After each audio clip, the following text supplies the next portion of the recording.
হতে পারেন 5 বছর বা 2 বছর 3 বছরের জন্য কিন্তু আপনার ভিসা আর দিবে না, আপনার লাল চিল দিয়ে দিতে পারে। আসসালামু আলাইকুম, আশা করি সবাই ভালো আছেন। আজকের টপিক 20,000 পাসপোর্ট ভারতীয় এম্বাসি কেন ফেরত দিল, আর ইন্ডিয়াতে এই মুহূর্তে যারা মেডিকেল ভিসায় যাচ্ছেন তাদের প্রতি কিছু সতর্কবার্তা নিয়ে আজকের ভিডিওটা সাজিয়েছি। তো আপনারা সবাই কিন্তু পুরো ভিডিওটা দেখবেন, কারণ পুরো ভিডিওটি কিন্তু অনেক বিষয় থাকে যেগুলো আপনারা দেখেন না, এর জন্য আর কি মনে করেন যেন বিষয় সঠিক না। যাই হোক, প্রথমে চলে যায় 20,000 বাংলাদেশি নাগরিকদের পাসপোর্ট ঢাকা দূতাবাস কেন ফেরত দিল। তো প্রথমেই যে আমাদের সময় যে নিউজটা করছেন, আমি আমাদের সময় নিউজটা নিয়েই কথা বলতেছি। আমাদের সময় যে নিউজটা করেছেন যে ভারতে যেতে ইচ্ছুক 20,000 বাংলাদেশি ভিসা আবেদন প্রত্যাখ্যান করে পাসপোর্ট ফেরত দিয়েছে ঢাকাস্থ ভারতীয় হাইকমিশন, এই সংবাদ কিন্তু আমাদের সময় করছেন। তো কেন করছেন? প্রতিবেদনে বলা হয় যে বাংলাদেশের চলমান রাজনৈতিক পরিস্থিতি দূতাবাসের মেইল আসা হুমকির মাধ্যমে। তো দেখছেন, আমি যেটা বলছিলাম যে একটা মহল আছে যারা চাইতেছে যে এই মুহূর্তে বাংলাদেশের মানুষ, আমরা যারা আছি তারা বিভিন্ন সমস্যায় থাকি, এই মহলটা কিন্তু মেইল করছে। আপনি বুঝতেই পারতেছেন কোন মহলটা মেইল করছে, কারণ মেইল করার উদ্দেশ্য কি বলেন? একটা এম্বাসিকে বিভিন্ন মেইল থেকে কিন্তু হুমকি দেওয়া হয়েছে, বুঝতে পারছেন? এম্বাসির মেইলে বিভিন্নভাবে হুমকি দেওয়া হয়েছে। তো 5 তারিখের পরে আপনারা জানেন যে সবাই সীমিত পরিসরে ভিসা চালু করেছিলেন, সীমিত পরিসরে। এটা কিন্তু সীমিত পরিসরে medical visa, double entry visa, এইটাই কিন্তু বহাল আছে। কিন্তু ট্যুরিস্ট ভিসা কিন্তু অনির্দিষ্টকালের জন্য বন্ধ আছে। কেন বন্ধ আছে এটা বহুতবার বলার চেষ্টা করেছি, বলছি আপনাদের যে এই মুহূর্তে যে পরিস্থিতি যেটা দাঁড়াইছে, এটা কিন্তু আমি মনে করি ট্যুরিস্ট ভিসা ছাড়াটা আসলেই উচিত না। কারণ আমরা এখন কোথায় ঘুরতে যাবো আপনি বলেন? সবখানেই তো সমস্যা। কারণ আমি যদি সিকিম যাই, আমাকে সিকিমে যদি একা পায়, তাহলে ওইখানকার যারা ক্ষুব্ধ নাগরিক আছে তারা কিন্তু একটা উত্তম মাধ্যম দেবে। আমি যদি দার্জিলিং যাই, তো একা বের হয়েছি, ওখানে যেহেতু একটা শহর কেন্দ্রিক এলাকা না, প্রতিরোধ একই কথা বলবো না। আপনারা বুঝতেই পারতেছেন যে এখন বর্তমানে চিকিৎসা কেন্দ্র ডাবল এন্ট্রি ভিসা কেন যায়, কারণ অন্য দেশের এম্বাসিতে আমরা ফাইল জমা দিই, তার জন্য কিন্তু ডাবল এন্ট্রি বেশি। স্টুডেন্ট ভিসা, এটা একটা স্টুডেন্ট কেন্দ্রিক একটা ক্যাম্পাস আছে, ওখানে একটা আইন শৃঙ্খলা বাহিনী আছে, এখানে একটা নিয়ম কানুন আছে। কিন্তু ট্যুরিস্টরা কোন নিয়ম কানুনে যাবে বা কোথায় তাদের এত বিশাল এরিয়া, এত বিশাল কান্ট্রি, তাদের কিভাবে নিরাপত্তা দিবে আপনারাই বলেন।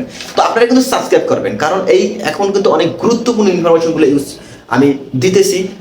প্রথমেই বলে নেই, যারা এই মুহূর্তে ইন্ডিয়াতে যাবেন, মেডিকেল ভিসা নিছেন, ধরেন অ্যাপোলোতে, অথবা আপনারা বেল্লোরে নিছেন, অথবা আপনারা নারায়ণায় নিছেন, বা আপনারা টাটা হসপিটালে নিছেন, তারা কিন্তু যেই হসপিটালে আপনার ইনভাইটেশনটা ছিল, ডাক্তার ইনভাইটেশন বা অ্যাপয়েন্টমেন্ট ছিল, ওইখানেই ডাক্তার দেখাবেন, নাহলে কিন্তু আপনি কিন্তু রিজেক্ট হতে পারেন। আপনি স্রেফ রিজেক্ট হতে পারেন। 5 বছর বা 2 বছর 3 বছরের জন্য কিন্তু আপনার ভিসা আর দিবে না, আপনার লাল চিল দিয়ে দিতে পারে। কারণ এই মুহূর্তে তাদের যেটা সিদ্ধান্ত, দেখেন আপনি যে আইপ্যাকে গিয়ে দেখেন, একদম স্পষ্ট বলা আছে আপনি কিন্তু রিজেক্ট হতে পারেন, আপনি ওখানে গিয়েই ডাক্তার দেখাবেন। দ্বিতীয় যে বিষয়টা হয়েছে, আমরা যারা গেদে বা বেনাপোল বা বিমান, এয়ারপোর্ট, বিভিন্ন মাধ্যমে আমরা কিন্তু ইন্ডিয়ার বিভিন্ন জায়গায় যেয়ে থাকি, আপনি কিন্তু বেনাপোল গিয়াই কিন্তু আপনি ওই পারে গিয়াই কিন্তু কি করেন, ডলার অথবা টাকা বাংলায় আপনি রুপিতে কনভার্ট করে নেন। এটা কিন্তু উচিত না, কারণ আপনি সামান্য কিছু করতে পারেন যে ভাই আমার খাওয়ার টাকা লাগবে, আমি 100 রুপি 500 টাকা আমি রুপিতে কনভার্ট করি, অথবা টাকায়, অথবা আপনার 100 টাকার ডলার, এটা না করলেই না। ডলার আসলে আপনার ওখানে ভাঙানোই উচিত না, কারণ আপনি কিন্তু রেট কম পাবেন ভাই। আমি অনেকবার ইন্ডিয়াতে গেছি, আমি জানি আপনি ডাইরেক্ট আপনি শহরে যান, ঠিক আছে, অথবা জেলা ভিত্তিক যে শহরগুলো আছে ওখানে কিন্তু মানি এক্সচেঞ্জের দোকান আছে।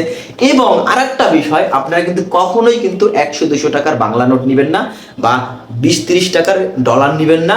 আপনি অবশ্যই ডলার নিলেই $100 নেবেন, এবং বাংলা টাকা নিলে 1000 নেওয়ার চেষ্টা করবেন। 500 নিলেও সমস্যা নেই, রেটটা প্রায় কাছাকাছি সেমই পাবেন, অথবা 8 আনা পয়সা ব্যবধান হবে 500-1000-এর নোটে।